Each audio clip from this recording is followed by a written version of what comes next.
ज्ञानामृत में तल्लीन सभी आत्मन साथियों को जय जिनेन्द्र नमस्कार। श्री अष्टावक्र गीता के महायज्ञ में हम सब जुड़े हुए हैं और बड़ी ही आत्मोपलब्धि पूर्वक उस ज्ञान को ग्रहण कर रहे हैं, आत्मसात कर रहे हैं, जो कि महर्षि अष्टावक्र ने राजा जनक को दिया था। और वो ज्ञान इतना मीठा है, इतना लयबद्ध है कि उसका नाम ही गीत हो गया, संगीत हो गया। और वो गाया जाता है अंदर के हमारे आत्म प्रदेशों के प्रत्येक लय पर उसकी धुन बजती रहती है और वो अनहत नाद हमारे अंदर हर समय चलता रहता है। इसीलिए उसका नाम है गीता। और जितनी भी आज तक गीता हुई हैं, जितने भी ज्ञान के भंडार हैं, उन सब में एक निश्चय ज्ञान जो कि आत्मा को परमात्मा स्वरूप में लीन कर देता है और शव को शिव और नर को नारायण बना सकता है, ये सामर्थ्य है उस ज्ञान में। वो ज्ञान निश्चय ज्ञान वो इस सनातन ग्रंथ में हमें प्राप्त होता है, जो जीवन का संगीत है, शाश्वत आनंद जिसके प्रकट होता है। वो अब हम 11वां प्रकरण आज शुरू करने जा रहे हैं। 11वें प्रकरण में समझा रहे हैं ऋषि अष्टावक्र कि संपूर्ण सृष्टि चैतन्य शक्ति का ही फैलाव है, विस्तार है, इसी का रूपांतरण है। और चैतन्य शक्ति के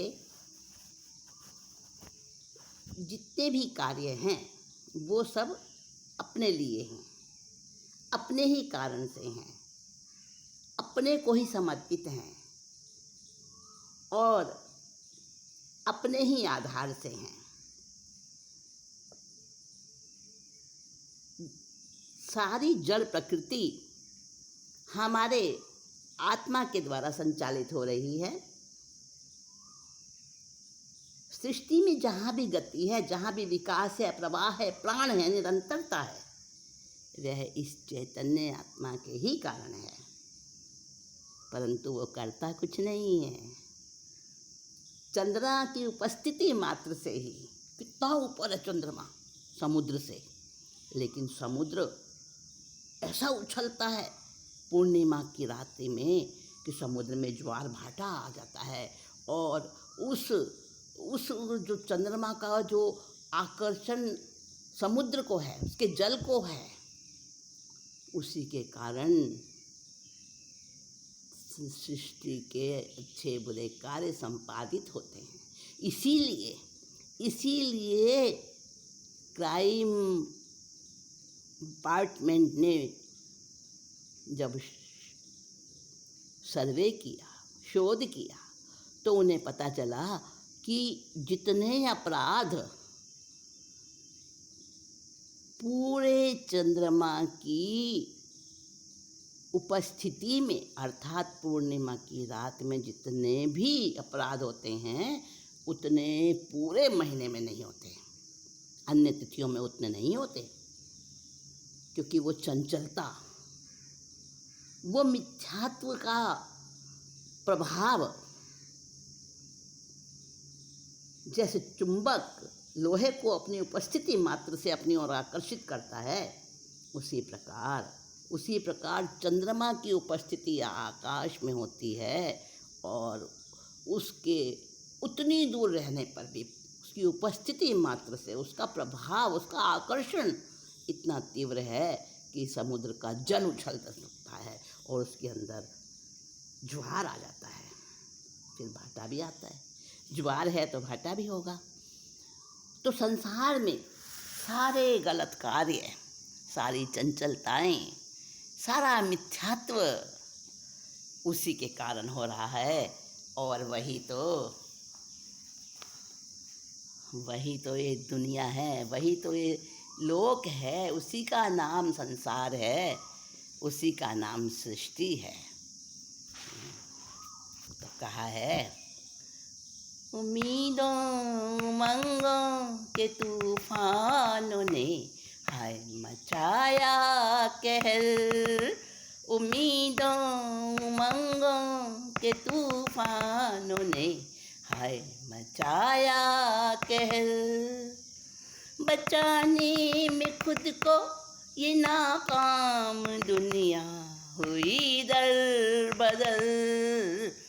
उम्मीदों उमंगों के तूफानों ने हाय मचाया कहर। दो शब्दों में इस सारे संसार की हलचल को बताया जा सकता है, उम्मीद और उमंग। उम्मीद जुड़ी है अपना गंतव्य मंतव्य सिद्ध होने की आशा से, और उमंग जुड़ी है चंचलता से, मिथ्यात्व से, पाप पुण्यों के आकर्षण और क्रियाओं से। है इल्मों की रूहानी बस्ती अपाहिज,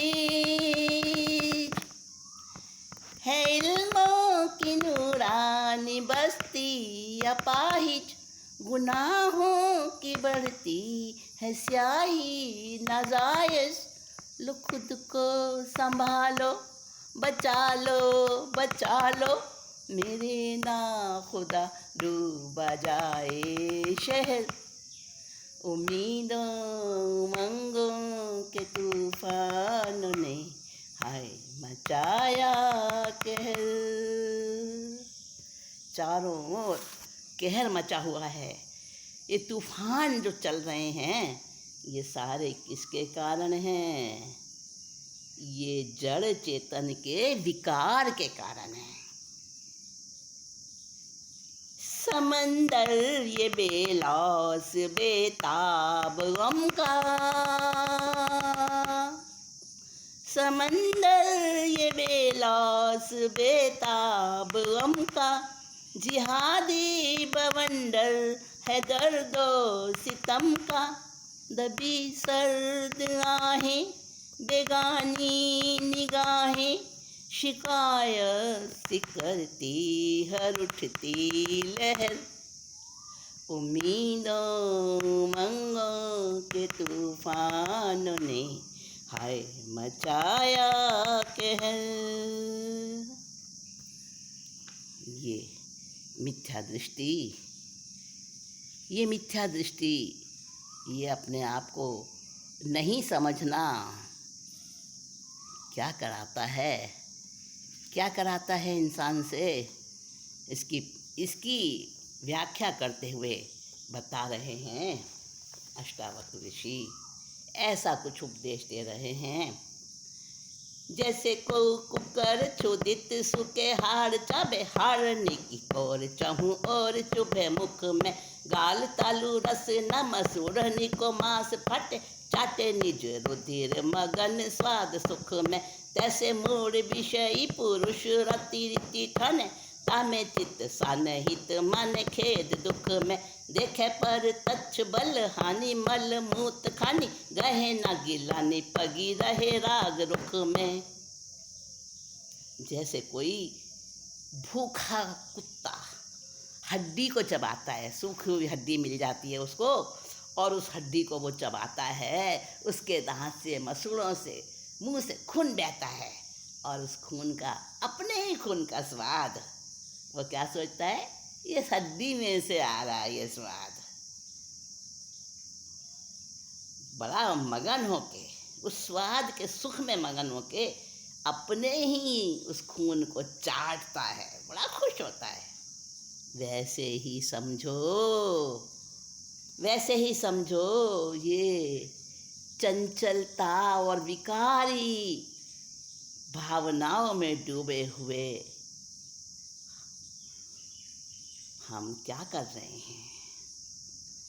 वैसे ही अपनी ही हानि करते हैं, अपना ही नुकसान करते हैं, प्रत्यक्ष देख रहे हैं बल्कि हानि हो रही है, और इस मल मूत्र की खान शरीर में ही रचे पचे रहते हैं, उसी में अपना हित समझते हैं, उसी में अपने चित्त को लगाए रहते हैं। ग्लानि नहीं होती, घृणा नहीं आती, और उसी के राग में, उसी के मोह में मस्त रहते हैं। ये क्या मूढ़ता है, क्या हमारा ये पागलपन है। नहीं समझते कि हम क्या कर रहे हैं। अरे समझो मूढ़ पुरुषों, समझो।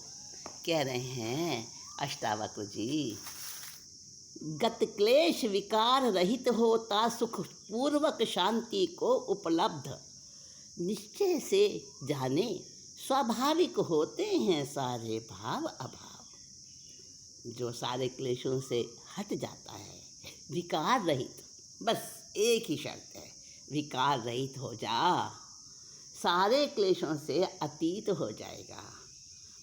तो ऐसा जब कोई हो जाता है, अपने आप को हटा लेता है भेद विज्ञान पूर्वक, तो वो सुख और शांति को उपलब्ध हो जाता है।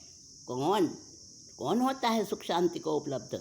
जो निश्चय पूर्वक जान लेता है कि स्वाभाविक ही सारे भाव हो रहे हैं और स्वाभाविक ही सारे अभाव हो रहे हैं। कोई नहीं कर रहा इसको, मैं भी नहीं कर रहा। हाँ, वो जान लेता है अन्य न कोई ईश्वर, सबका निर्माता मैं हूँ। जो ये जाने अनासक्त उस शांत पुरुष की नष्ट हों जड़ से आशाएं। दैव योग से समय समय पर आपद संपद आती है, दृढ़ निश्चयी संतुष्ट शोक और कामना बिन हो स्वस्थेंद्रिय। वो समझता है कि ये तो आती रहेंगी जैसे दिन और रात, अंधेरा उजाला, समय समय पर अपने आप ही प्रकट हो जाता है, अपने आप ही ये चक्र चलता रहता है। वैसे ही आपदा और संपदा ये भी समय समय पर आती हैं, इनमें ही वो आसक्त नहीं होता, दुखी नहीं होता, शोकग्रस्त और मस्त नहीं होता, और सोचते रहता है, उसको पता चल जाता है, स्वस्थ इंद्रिय वाला हो जाता है। वो कामना बिन हो स्वस्थ इंद्रिय, वो कामना हटा देता है। ये कामना ही तो जड़ है सारे सृष्टि, सारे क्लेशों की, सब दुखों की। ये कामना, वासना, इच्छा, अपेक्षा, यही तो मारती है, यही तो जन्म मरण में घुमाती है। जन्म मृत्यु सुख दुख जो निश्चित दैव योग से मान रहा, साध्य कर्मों को देखे सब निरायास करे निर्लिप्त बना। सारे कार्य जो भी करता है उसमें भी अपने को करता नहीं मानता, और सोचता है ये हो रहे हैं मेरे द्वारा, मैं इनका निमित्त बन रहा हूँ। जन्म हो, मृत्यु हो, सुख हो, दुख हो, अच्छा हो, बुरा हो, सब कर्मों को वो निरायास करता है, बिना प्रयास करता है, और सोचता है ये तो जैसा होना है वैसा ही हो रहा है, मैं इसका निमित्त बन रहा हूँ, क्योंकि निमित्त तो कोई ना कोई बनेगा ही। चिंता से नहीं और किसी से जो जाने उत्पत्ति दुखों की, सुखी शांत और चिंता मुक्त वो गलित स्पृहा है उसकी। जो समझता है कि दुखों की उत्पत्ति इसका भी करने वाला मैं ही हूँ, मैंने ही इसके ब्लूप्रिंट तैयार किए हैं, और ये जितने भी संसार में कहर है, तूफान है, ये मेरे ही कारण हैं। महकते हैं बेइंतहा वहशी गुलशन, महकते हैं बेइंतहा वहशी गुलशन, चहकती नहीं खौफ में डूबी धड़कन, दरिंदा न मौसम सी सकता है आलम, अब हर सू है पसरा जुलम पुर असर। उम्मीदों उमंगों के तूफानों ने हाय मचाया कहर। उड़े खाक चेहरों पे बेरंग रौनक, उड़े खाक चेहरों पे बेरंग रौनक। लुटा जिस्त का हुस्न जैसे अचानक। खफा उल्फतें हैं, गिरा फलसफे हैं, नुमाया खिजाओ कज़ा की सहर। उम्मीदों उमंगों के तूफानों ने हाय मचाया कहर। बचाने में खुद को ये नाकाम दुनिया हुई दर बदर। उम्मीदों उमंगों के तूफानों ने हाय मचाया कहर। ये सारी चंचलताएं, यही तो दुख का कारण है। ये कामनाएं, ये तृष्णाएं, ये वासनाएं, इन्होंने ही तो संसार को परेशान बना के रख दिया है, वीरान कर दिया है सुख शांति से। हर तरफ हाय हाय मची है, आपाधापी मची है। क्यों नहीं जानते लोग, क्यों नहीं समझते? मैं नहीं देह, देह ना मेरी। बस इसको समझ लेना कि मैं ना ये शरीर हूँ और ना ही शरीर मेरा है। मैं नहीं देह, देह ना मेरी। निश्चय पूर्वक ऐसा जो जाने, स्मरण करे ना कृत अकृत को, कैवल्य पुरुष ऐसा पावे। किसको केवल ज्ञान हासिल होता है? उसी को होता है जो निश्चय पूर्वक ये उसको पता चल जाता है, आत्मसात हो जाता है, रग रग में, रोम रोम में उसके समा जाता है। वो न कृत को याद करता है, न अकृत को याद करता है, और समझ लेता है बस मैं और मेरे से अतिरिक्त सब परा है।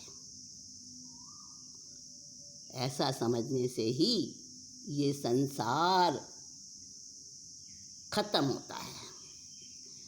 ब्रह्मा से तिनके तक में जो मैं ही हूँ ऐसा रहा जान, प्राप्त प्राप्त से निवृत्त उसको शुद्ध शांत निर्विकारी मान। हे वत्स, महर्षि अष्टावक्र कह रहे हैं कि ब्रह्म से तिनके तक में जो स्वयं का ही आत्मा का स्वरूप जानता है और जो प्राप्त और अप्राप्त दोनों से निवृत्त हो गया है, बस वही शुद्ध है, वही शांत है, वही निर्विकारी है। उसके लिए ये संसार दुख रूप नहीं, उसके लिए ये संसार नश्वर नहीं, उसके लिए अव्याबाद सुख बन जाता है। वो कैसा हो जाता है? वो तो फिर ऐसा बन जाता है, ऐसा बन जाता है, सबसे उत्तम पुरुष। कैसा हो जाता है वो? उत्तम पुरुष की दशा बताते हैं। उत्तम पुरुष की दशा जो किसमिस दात, बाही जो अभ्यंतर विरागी मृद अंग है। मध्यम पुरुष नारियर किसी भांति लिए, बाही जो कठिन होए कोमल तरंग है। अधम पुरुष बदरी फल समान जाके, बाहिर से दिसे नर माई दिल संग है। अधम से अधम पुरुष पुंगी फल सम, अंतरंग बाहिज कठोर सरवंग है। 4 प्रकार के पुरुष बताए संसार में, उत्तम, मध्यम, अधम और अधमाधम। उत्तम मनुष्य का स्वभाव कैसे बताया? उत्तम पुरुष की दशा जो किसमिस दाख, बाहिज अभ्यंतर विरागी मृद अंग है।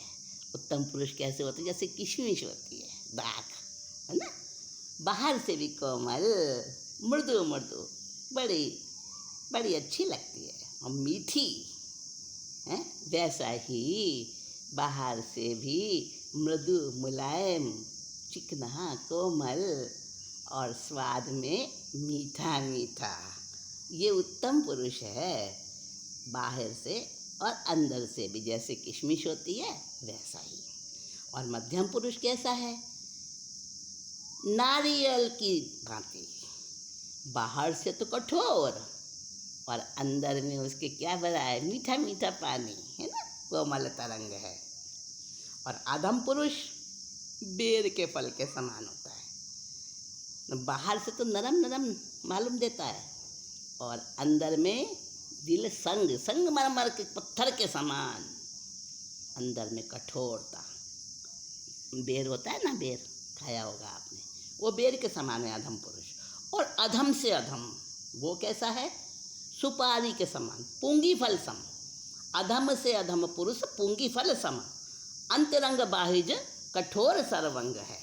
वो अंदर से भी कठोर और बाहर से भी कठोर, जैसे सुपारी होती है ना। तो ऐसे ज़्यादातर लोग इस संसार में अधम अधम और अधमाधम। मध्यम फिर भी चलो ठीक है, अपने को बचाता रहता है। और वो क्या सोचता है? मना तू मध्यस्थ भावना भारे, मना तू मध्यस्थ भावना भारे। वो अपने को हटाता रहता है, बचाता रहता है। उसके लिए इस संसार में कोई तूफान नहीं, बस अपने को बचा लो। अलित्यनम भन्ते पलित्यनम भन्ते, चारों ओर आग लगी हुई है, खुद को बचा लो। सारी संसार की आग को हम नहीं बुझा सकते, अरे अपने को तो बचाओ। उछलते हैं नफरत के अंगारे ऊंचे, हैं आबाद रंजिश के नगमों से कूचे। बरसते हैं शोले जो लब कोई खोले, रहम ना दिलों में हलाल जहर। उम्मीदों उमंगों के तूफानों ने हाय मचाया कहर। बिछे हैं फरेबी दगाबाजी जाले, बिछे हैं फरेबी दगाबाजी जाले। तो खुद को कहो कोई कैसे संभाले। अमन चैन अंधे संबोधि के धंधे, बड़े बेधड़क अटपटे बेअसर। उम्मीदों उमंगों के तूफान ने हाय मचाया कहर। अष्टावक्र के इस उपदेश को सुनकर जनक जी ने पूछा, एक जिज्ञासु बनकर पूछते हैं कि बिछे हैं फरेबी दगाबाजी जाले, तो खुद को कहो कोई कैसे संभाले। चारों तरफ फरेब दगाबाजी, ये चारों तरफ हर समय हर ओर यही सब भरा पड़ा है, तो कैसे कोई खुद को संभाले। चारों ओर ये अमन चैन के अंधे धंधे, ये बेधड़क लोग, इनसे कैसे बचा जाए। तो अष्टावक्र जी ने जवाब दिया, बहु आश्चर्यों भरे संसार को जाने निश्चय से मिथ्या। गलित वासना बोध स्वरूप वो शांत है जो कुछ नहीं हुआ। क्या कह रहे हैं कि जो इस संसार को ऐसा जान लेता है कि बस चारों ओर आश्चर्य है, बस उस आश्चर्य को वो कैसे देखता है? तटस्थ होके, विकारों से हट गया है, जो वो साम्य अवस्था में है और वो आत्मस्वरूप जैसा, अपने जैसा सारे संसार को देखता है। सांसारिक सामाजिक आर्थिक आदि नियम में उलझकर अशांति को ही प्राप्त होता है। ज्ञानी और अज्ञानी की दृष्टि में यही बस एक अंतर होता है कि अज्ञानी को कुछ मालूम नहीं होता और ज्ञानी सब कुछ जानने के बाद उसकी उपेक्षा कर देता है, उससे हट जाता है। इसलिए ज्ञान से ही अज्ञान मिटता है, भ्रांति दूर होती है, सत्य उपलब्ध होता है।